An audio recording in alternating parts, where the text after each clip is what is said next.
영화보다 더 영화 같은 이야기, 영영세 시간이 돌아왔습니다. 여러분, 요새 다시 급속도로 코로나19 바이러스의 변이가 지속적으로 출현하고 있습니다. 진짜 얘는 언제까지 버틸런지, 누가 이기는지 한번 보자고요. 이 변이 바이러스로 인한 감염이 급속도로 늘어나고 있으면서 우리 주변에서는 다시 또 걱정과 안타까움이 늘어나고 있습니다. 특히나 부모님을 요양원에 모신 분들은 너무나도 이 끔찍한 상황이 더욱 극심해진다고 해요. 인간들 중 최고의 인기를 누리는 엔터테이너들 중에는 자신의 정체를 숨기고 살아가는 뱀파이어들이 있다. 그들의 가장 큰 특징은 바로 불멸의 정춘을 갖고 있다는 것이다. 하지만 현대인에게 현대병이라 일컫는 다양한 질병들이 있듯 혼탁해진 인간의 피를 무분별하게 흡혈하며 살아온 뱀파이어들에게도 신종 바이러스인 VIDS에 감염되어 죽음을 맞는 사례가 늘어나게 되었다. VIDS, 뱀파이어 후천적 면역 결핍증. VIDS 초기 증상은 뱀파이어의 최대 장점인 불멸의 청춘이 사라지고 급속도로 빠르게 노화가 진행되는 것이다. 현재까지 완벽한 치료약은 개발되지 않아서 VIDS 항체가 생긴 뱀파이어의 피를 흡혈하는 것이 유일한 치료 방법으로 알려져 있다.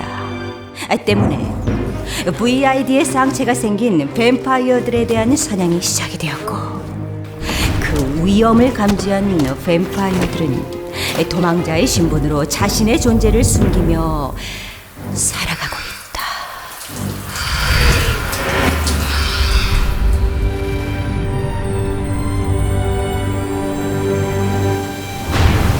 제가 요즘에 장례식장을 참 많이 가요. 지난주에는 4일 내내 검은 옷만 입고 다녔습니다.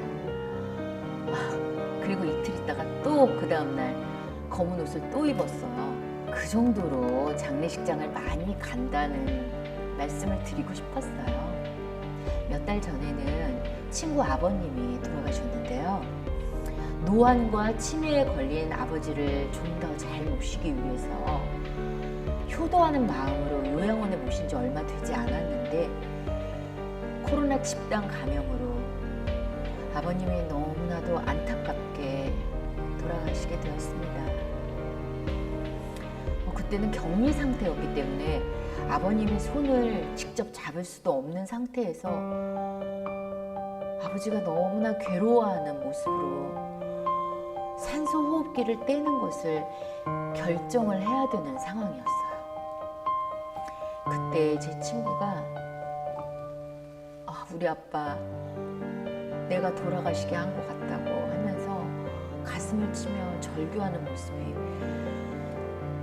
아직도 들리는 듯하네요. 더욱이 집에서의 존엄한 죽음보다 병원에서 쓸쓸히 생을 마치는, 홀로 죽음을 기다리는 대한민국 오미크론 감염병 환자들의 절규가 아수라 지옥보다도 더 지독한 두려움으로 기억이 되네요. 계속 늘어나는 사망자를 접하면서 현대판 고려장이라고 한탄하는 소리가 여기저기서 들리는 것 같아요.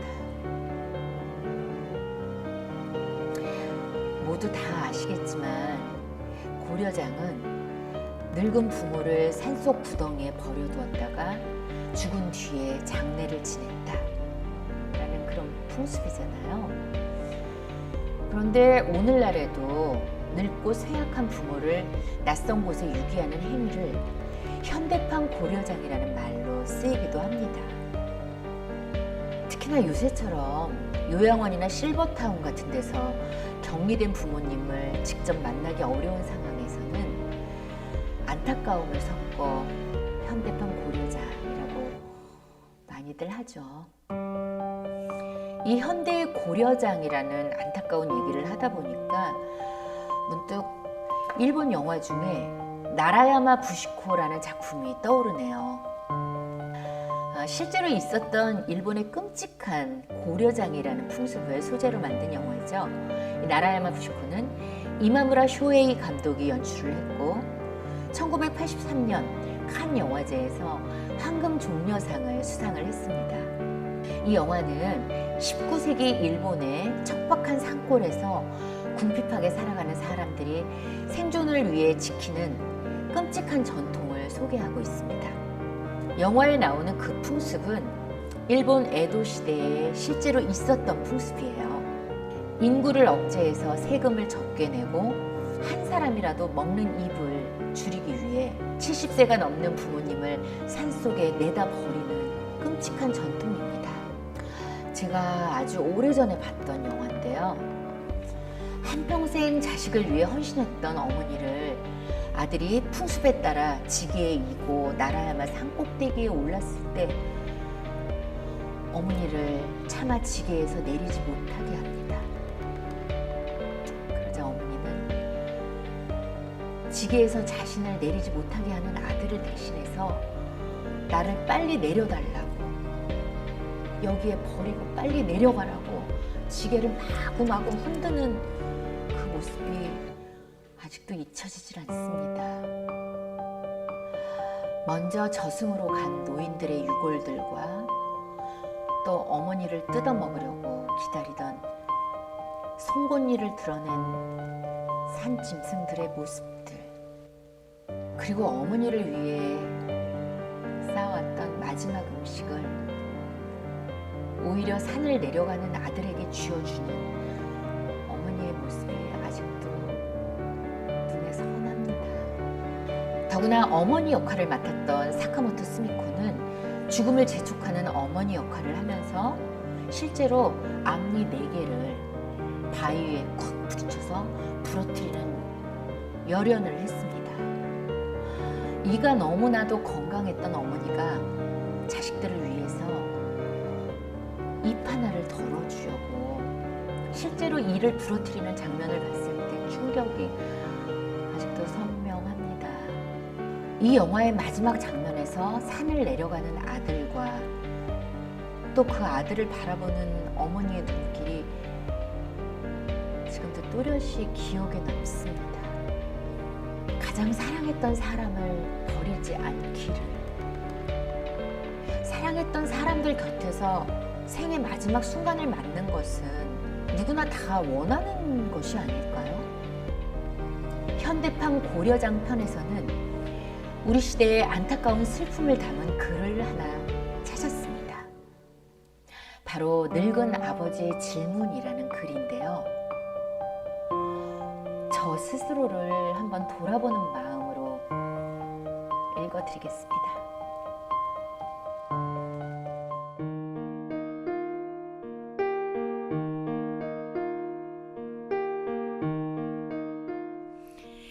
늙은 아버지의 질문. 82세의 노인이 52세 된 아들과 거실에서 마주 앉아 있었다. 그때 우연히 까마귀 한 마리가 창가의 나무에 날아와 앉았다. 노인이 아들에게 물었다. 저게 뭐냐? 아들은 다정하게 말했다. 까마귀예요, 아버지. 아버지는 그런데 조금 후에 다시 물었다.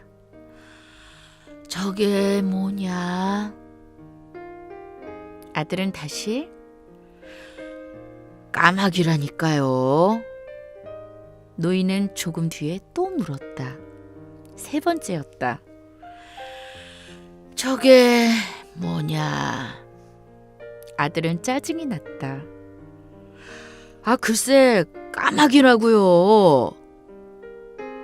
아들의 음성엔 아버지가 느낄 만큼 분명하게 짜증이 섞여 있었다. 그런데 조금 뒤에 아버지는 다시 물었다. 4번째였다. 저게 뭐냐? 아들은 그만 화가 나서 큰 소리로 외쳤다. 까마귀. 아, 정말 까마귀라고요. 아, 그 말도 이해가 안 돼요? 왜 자꾸만 같은 질문을 반복하세요, 정말. 아, 조금 뒤였다. 아버지는 방에 들어가 때가 묻고 찢어진 일기장을 들고 나왔다. 그 일기장을 펴서 아들에게 주며 읽어보라고 말했다. 아들은 일기장을 읽었다. 거기에는 자기가 3살짜리 아기였을 때의 이야기가 있었다. 오늘은 까마귀 한 마리가 창가에 날아와 앉았다. 어린 아들은 저게 뭐야? 하고 물었다. 나는 까마귀라고 대답을 해주었다. 그런데 아들은 연거푸 23번을 똑같이 물었다. 아들이 새로운 것에 관심이 있다는 것에 감사했고 아들에게 사랑을 준다는 것이 즐거웠다. 뒤돌아보면 자식이 무슨 소용이 있겠는가 싶기도 한데 부모인지라 부모는 자식에게 그늘이 되어 무엇이든 아무 조건 없이 주고 싶은 게 어버이의 하늘 같은 마음입니다. 여러분은 위의 대화에서 무엇을 느끼셨나요?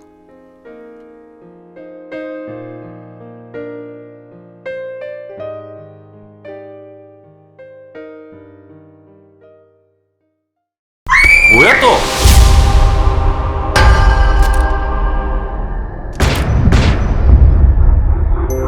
뭐야? 왜 이래? 섹시하다 그냥. 응? 이야, 정말 대단해.